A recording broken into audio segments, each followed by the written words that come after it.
Hey profitable course creators, in this video I am sharing how to put your final course into Kajabi. So most of the stuff is going to be below in the SOPs to follow, and also you can always go to Kajabi's help desk, and they have tons of SOPs and tutorials on how to upload files or videos. So if you get stuck on any of the tech stuff, be sure to go to Kajabi because they're gonna have the answers since it's their software. But this is more of just how to organize and work most efficiently with getting your data into Kajabi, okay? So what we're gonna be talking about is how to most efficiently put all of your stuff into Kajabi. So the first thing is make sure that you're properly organizing your videos and documents in your Google Drive. So don't film a video and then upload it to Kajabi. Don't do that. Film your videos and then organize them in Drive. Edit them, organize them, then upload them in Kajabi. Now you have a backup. You have them now in Drive and in Kajabi, and you can also back them up again too, which would be helpful to do.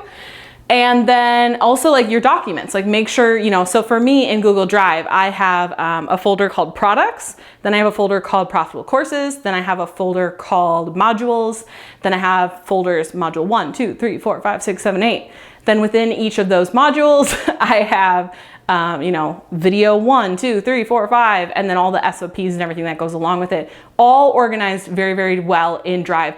Trust me guys, you gotta do this. It's gonna be so much helpful, so much more helpful as you grow. And if you ever get a team down the line, it's gonna be way more helpful for you too.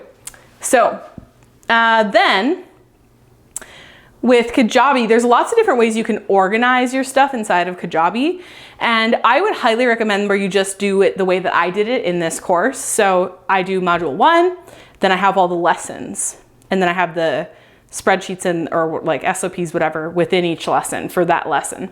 Then I have module 2, all those lessons and all the downloads in that in each lesson. So this is really the best way to organize it in my opinion. But again, if you're doing a course that's totally different from what I'm teaching, just do whatever is going to be the easiest for your students to get them the best result. That is always going to be the answer. And I want to leave you with this. Make sure that you are working in batches. Okay, this is really, really important. So make sure that you're not filming a video, then creating the SOPs, then uploading it, then filming a video, then uploading it, then creating the SOPs. Make sure you're not working willy-nilly. So what I would recommend is block off a day, 2 days, 3 days, however long. It depends how much content you have and how long your videos are. Film all of your videos in a batch or batches.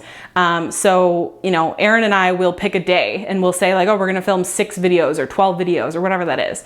And also it depends on how long you can film videos too without going crazy. So you have to really pick what works for you. But let's say you have a friend who has a cool DSLR camera and they want to come over and film for you. Sweet, pick a day, film all the videos, get it over with. Or maybe you want to pay a studio. You don't have to do that, okay? But let's say if you do, then you can film all your videos in one go. It's very expensive to do that, by the way.